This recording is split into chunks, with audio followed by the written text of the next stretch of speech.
I know Sam has been wanting to preach about the cosmos for a long time, and I'm so grateful for the way he's been guiding us toward understanding what it is to love imperfections in ourselves and in our relationship for the divine.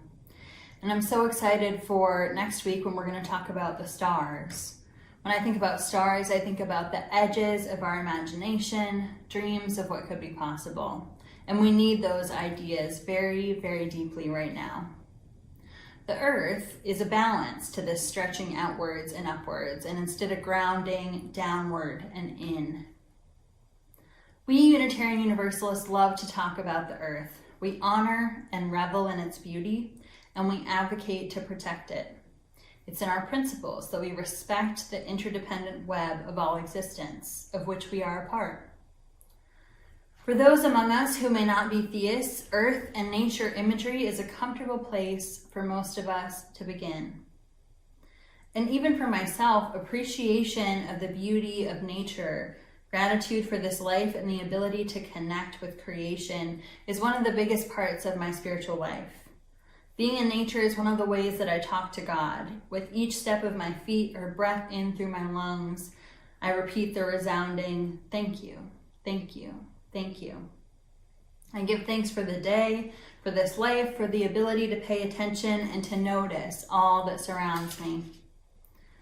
This year there has been so much change. Arriving in a new place, a new home, moving away from life as a student and into my work with all of you.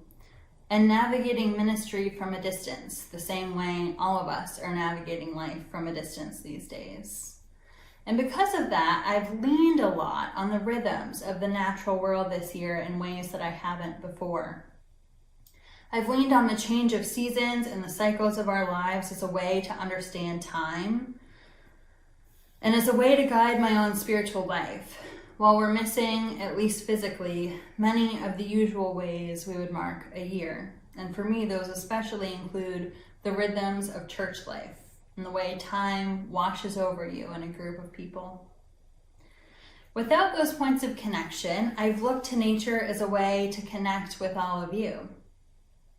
I write the fragrant flowering blooms on the tree in my yard into a picture and send it out into the universe, hoping it awakens in you a memory of a place you love or your own flowering tree, of ways the earth has held you close. And as I was preparing for our time together this week, I came across the work of feminist theologian Sally McFague, who wrote extensively about the earth as the body of God. In her understanding, the earth is God's self-expression, and in her view, we never meet God unembodied. The soul cannot be divorced from the body in which it lives. I loved the pairing of this idea with the lines of Philip Booth's poem. Lie back, daughter, and I will hold you. Lie gently and wide to the light year stars. Lie back and the sea will hold you. Let your head be tipped back into the cup of my hands. I imagine the earth's hands cupping each of our heads gently and lovingly.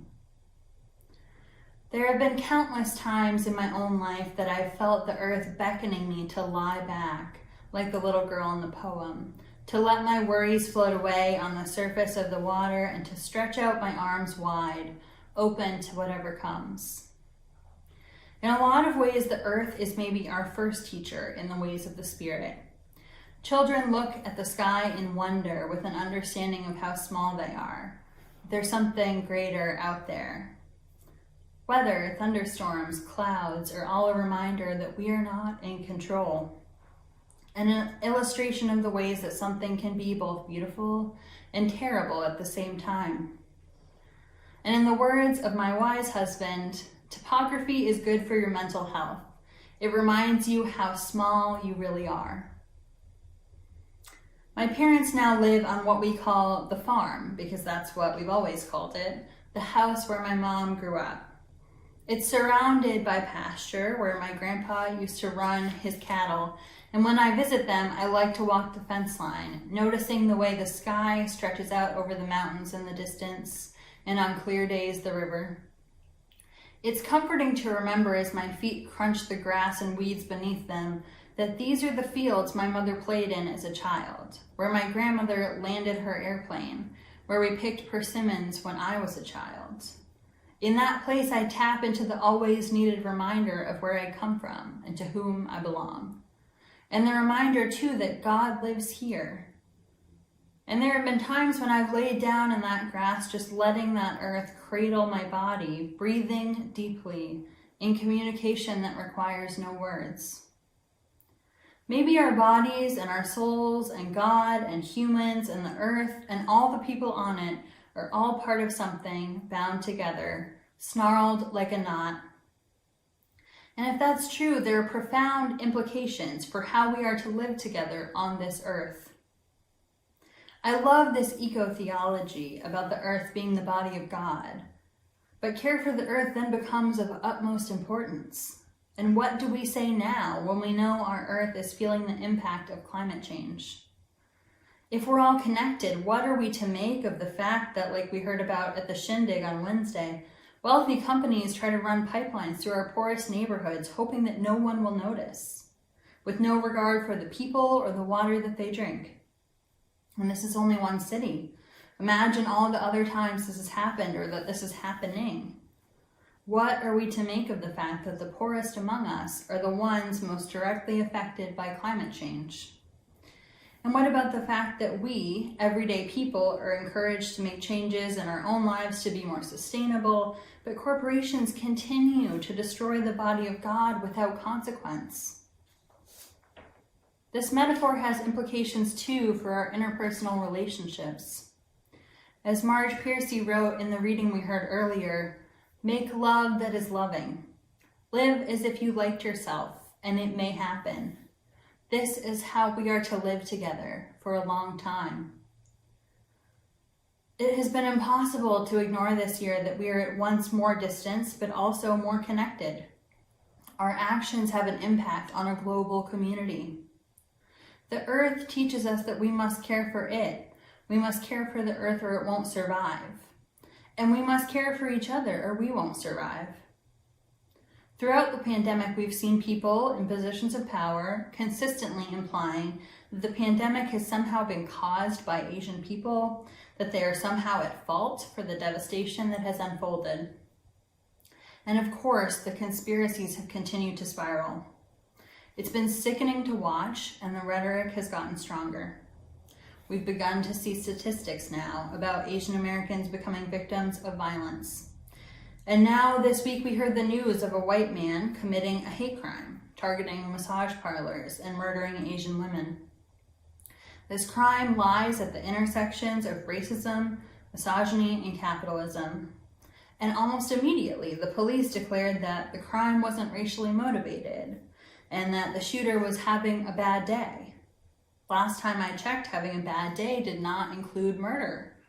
But maybe it shouldn't be surprising anymore that institutions founded on racism and the protection of private property run to defend the sin of white supremacy.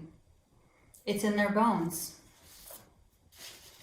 I say all of this to say that if Earth is the body of God, then we are Earth's children, tasked with finding a way to live together in this complicated and painful world. In mid-March last year, me and my classmates began to get emails from the leadership at Harvard noting their awareness of COVID, but with the general tone that everything was going to be fine. Everything was going to be fine. At the congregation where I was serving as a student, my supervisor and I made what we thought then was the radical decision not to allow people to shake hands in the receiving line that Sunday. And I'm pretty sure that people just hugged instead. How little we knew then. But within that week, it became clear that this was big and dangerous, and we needed to protect our people. We decided to move worship services online, at least for a few weeks, and I said goodbye to everyone that night at the deacons meeting, not knowing when we might see each other again. And that night on my way home, I got an email that Harvard was extending our spring break and really encouraging students to go home. And I felt like I needed to go home to Kyle. We lived apart during the first few months of our marriage so that I could finish school, knowing that we would be back together in the same place in a few months once graduation came.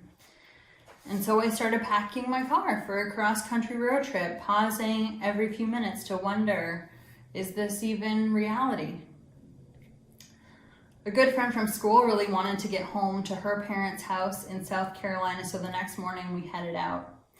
And the only Lysol wipes that I could find at that time were coconut scented, so the entire car smelled like coconut.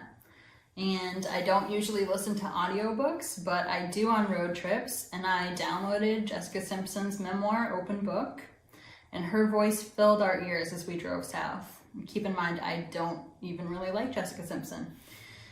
It's just what needed to happen at the time. We asked the same few questions again and again until we drifted into silence. What was there really even to say? Like, how are we gonna avoid a pandemic? And how long is this gonna last? And will we be okay? But as we drove, the earth unfolded before me. A reminder that I was held by a loving God and that I had the permission too to be afraid and uncertain. We drove through central Connecticut, where I did a lot of my growing up, and we kept going down through New York and Pennsylvania. The land turned from suburbs into farms, and Jessica Simpson's voice told her life story as I wondered about the people who lived on the dairy farms and what they thought about this virus. We drove through the mountains of West Virginia and North Carolina and further south still until we got to her house. And I still remember hugging her goodbye, crying, before I started the next leg of my trip. I remember driving down through Georgia, North Alabama, crossing the Mississippi River in the flat delta, and coming out into Louisiana. The whole time I was wondering, am I doing the right thing? Like, should I have stayed? Am I abandoning people at church? How am I going to do school and church work online? Will I have to do this whole drive again in 2 weeks when everything reopens? How am I going to finish my thesis? And were there going to be groceries? And will Kyle get sick? Or will I get sick? Or will mom and dad get sick? I breathed in each worry and let it out as I drove, taking in the land around me with curiosity, focusing on each curve and tree and bit of sky, and remembering the earth that cradled my body, reminding me to lie back and to trust whatever comes. Amen.